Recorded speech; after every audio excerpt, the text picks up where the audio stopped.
terbagi menjadi dua, ada sumber daya alam yang diperbarui dan ada sumber daya alam yang tidak diperbarui.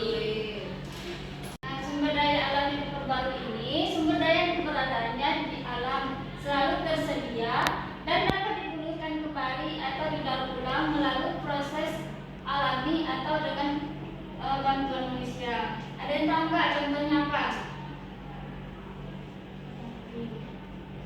Dapat diperbarui matahari, Ya, angin, tumbuhan, air, panas bumi. ya, benar sekali.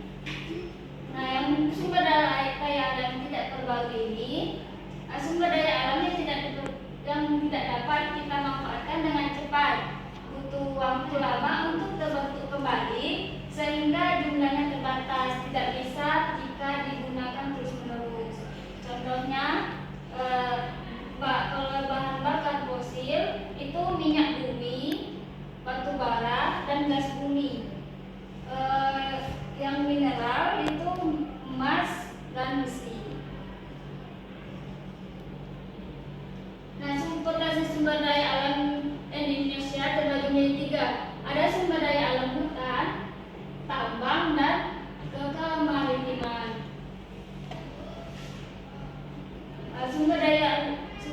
Sumber daya alam hutan ini merupakan segala sesuatu yang ada di hutan dan dapat dimanfaatkan oleh berbagai kebutuhan manusia seperti kayu, hasilan kayu, dan manfaat ekosistem.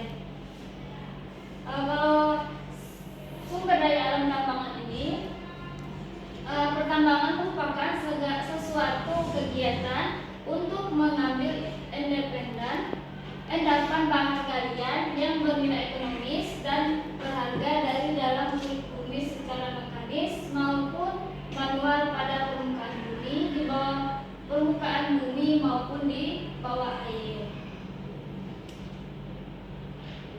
Nah, sumber daya alam kemaritiman ini merupakan semua kekayaan alam yang ada di laut, baik permukaan, di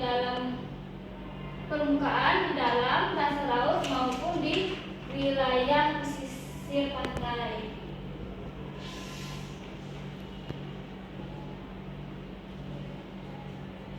Di sini apakah ada yang ingin ditanyakan?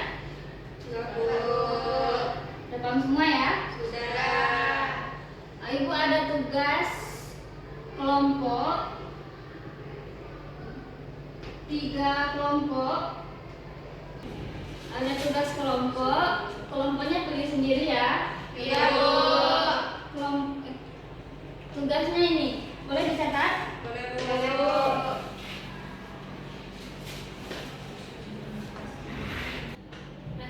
Apakah udah?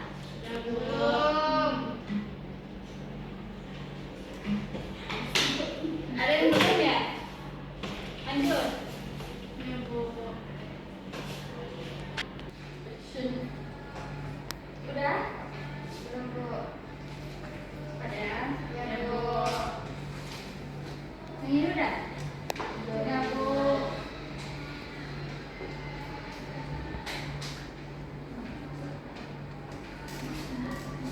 Sana. Ken. Apakah udah semua? Sudah, Bu.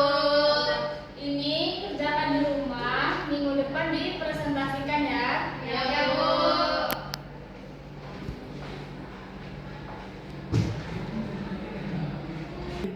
Sampai di sini pembelajaran kita.